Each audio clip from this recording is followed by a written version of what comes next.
মানা। কারো রাইজিং দেখলেই, একটু রাইজিং দেখলেই হিংসা। হিংসা রাখা যাবে না। 3 নাম্বার, আত্ম অহংকার রাখা যাবে না, ইগো রাখা যাবে না, লৌকিকতা রাখা যাবে না, রিয়া প্রদর্শন করা যাবে না, এবং ওই যে গীবত, তুহমত, অপবাদে যে অপসংস্কৃতি আছে এইগুলো থেকে দূরে থাকতে হবে। ইনশাআল্লাহ তাআলা আল্লাহর নূর আপনার কলবে আসবে ইনশাআল্লাহ।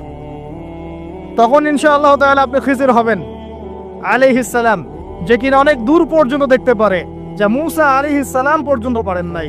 সুবহানাল্লাহ। আসেন, এই খিদির আলাইহিস সালামকেই আল্লাহ পাক বলেছেন শেষ জামানার সবচেয়ে জ্ঞানী মানুষ। মানে জামানা না, পুরো ইউনিভার্সের সবচেয়ে জ্ঞানী মানুষ। মূসা আলাইহিস সালাম বলেছিলেন আমার চেয়ে জ্ঞানী কেউ নেই, আল্লাহ পাক বলেছেন খিদির আছে।